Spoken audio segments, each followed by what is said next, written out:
JDS ಒಕ್ಕಲಿಗರ ಅಸ್ತ್ರ, ಕಾಂಗ್ರೆಸ್ ಲಿಂಗಾಯತ ಅಸ್ತ್ರ ಹಿಡಿದು ಬಿಜೆಪಿ ಮೇಲೆ ಮುಗಿಬೀಳ್ತಿದೆ. ಆದರೆ ಬಿಜೆಪಿ ಅವರು ಮದರಸಾ ನಿಷೇಧ ಅಂತ ಬ್ರಹ್ಮಾಸ್ತ್ರ ಬಿಟ್ಟಿದ್ದಾರೆ.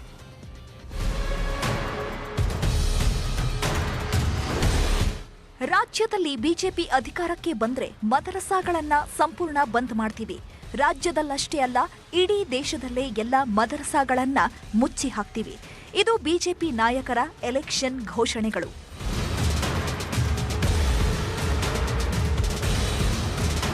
ಕರ್ನಾಟಕದಲ್ಲಿ ಬಿಜೆಪಿ ಪರ ಪ್ರಚಾರ ಮಾಡ್ತಿರೋ ಅಸ್ಸಾಂ ಮುಖ್ಯಮಂತ್ರಿ ಬಿಸ್ವಾಸ್ ಹಾಗೂ ಬಸನಗೌಡ ಪಾಟೀಲ್ ಯತ್ನಾಳ್ ಇಬ್ಬರು ಕೊಟ್ಟಿರೋ ಹೇಳಿಕೆಗಳು.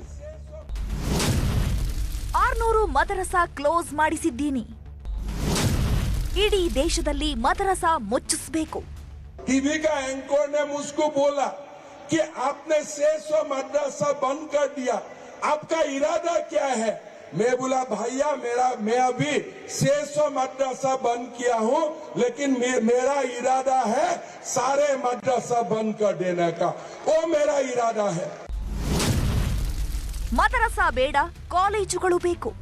हमें मदरसा का जरूरत नहीं है, हमें डॉक्टर इंजीनियर बनाना, स्कूल कॉलेज और यूनिवर्सिटी का जरूरत है.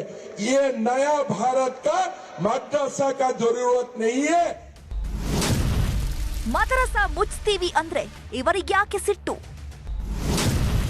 ಕಾಂಗ್ರೆಸ್ನವರು ಮೊಘಲ್ ಸಂತತಿಯವರ. कांग्रेस लोग आज का नया मुगल है और कुछ नहीं है. अगर कहीं राम मंदिर बनता है तो उनका आपत्ति होता है. ಅಸ್ಸಾಂ ಥರಾನೇ ಕರ್ನಾಟಕದಲ್ಲೂ ಆಗುತ್ತೆ. ಬಿಜೆಪಿ ಸರ್ಕಾರ ಬಂದ್ರೆ ಮದರಸಾ ಮುಚ್ತೀವಿ. ಇವತ್ತು ನಾವು ಬಸವನಗೌಡ ಪಾಟೀಲ್ ಉಳಿಬೇಕಾದ್ರೆ ಕಾರಣ ಛತ್ರಪತಿ ಶಿವಾಜಿ ಮಹಾರಾಜ್. ಇಲ್ಲಕಂದ್ರೆ ಏನಾಗ್ತಿದ್ವಿ, ಬಶೀರ್ ಅಹಮದ್ ಪಟೇಲ್ ಆಗ್ತಿದ್ವಿ. ಮುಂದಿನ ಸಲ ನಮ್ಮ ಸರ್ಕಾರ ಕರ್ನಾಟಕದಲ್ಲಿ ಬಂದ್ರೆ ಹೆಂಗೆ ಹೇಮಂತ್ ಬಿಸ್ವಾಸ್ ಶರ್ಮಾಜಿಯವ್ರು ಹೆಂಗೆ ಎಲ್ಲ ಮದ್ರಸಾ ಏನು ಬಂದ್ ಮಾಡ್ಯಾರ, ಕರ್ನಾಟಕದಲ್ಲಿ ಕಂಪ್ಲೀಟ್ ಮದ್ರಸಾಗಳನ್ನು ಬಂದ್ ಮಾಡ್ತೀವಿ ಅನ್ನೋ ಮಾತನ್ನು ನಾವು ಹೇಳ್ಬೇಕಾಗ್ತದೆ. ಬಿಜೆಪಿಯವರು ಮದರಸಾಗಳನ್ನ ಟಾರ್ಗೆಟ್ ಮಾಡಿದ್ದನ್ನ ಕುಮಾರಸ್ವಾಮಿ ಲೇವಡಿ ಮಾಡಿದ್ರು. ಮೊದಲು ಬಿಜೆಪಿ ಅಧಿಕಾರಕ್ಕೆ ಬರಲಿ, ಆಮೇಲೆ ಮದರಸಾ ಮುಚ್ಚೋ ಬಗ್ಗೆ ಯೋಚಿಸಲಿ. ಈ ಚುನಾವಣೆ ಬಿಜೆಪಿಯ ದಕ್ಷಿಣ ಭಾರತದ ಹೆಬ್ಬಾಗಿಲು ಶಾಶ್ವತವಾಗಿ ಬಂದ್ ಆಗಲಿದೆ ಅಂತಾನೂ ಕುಟುಕಿದ್ರು. ಅವ್ರು ಬರೋದೇ ಇಲ್ವಲ್ಲ.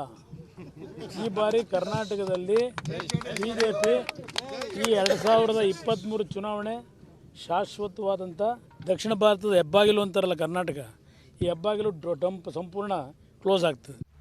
ಮುಸ್ಲಿಮರ ಮದರಸಾಗಳಲ್ಲಿ ಧಾರ್ಮಿಕ ಶಿಕ್ಷಣ ಸಿಗ್ತಿದೆ. ಇನ್ಮುಂದೆ ಧಾರ್ಮಿಕ ಶಿಕ್ಷಣ ಪಡೆದ ಬಳಿಕ ವಿಜ್ಞಾನ ಮತ್ತು ಗಣಿತ ಕುರಿತು ಔಪಚಾರಿಕ ಶಿಕ್ಷಣ ಪಡೆಯಬೇಕು ಅಂತ ಈಗಾಗಲೇ ಸರ್ಕಾರ ಆದೇಶಿಸಿದೆ. ಅಂದಹಾಗೆ ಕರ್ನಾಟಕದಲ್ಲಿ 1000ಕ್ಕೂ ಹೆಚ್ಚು ಮದರಸಾಗಳಿಗೆ ಸರ್ಕಾರನೇ ಅನುದಾನ ಕೊಡ್ತಿದೆ. ಈಗ ಎಲೆಕ್ಷನ್ ಟೈಮ್ನಲ್ಲಿ ಮದರಸಾಗಳನ್ನ ಮುಚ್ಚಿಸ್ತೀವಿ ಅಂತಾನೂ ಬಿಜೆಪಿಯವರು ಹೇಳ್ತಿದ್ದಾರೆ.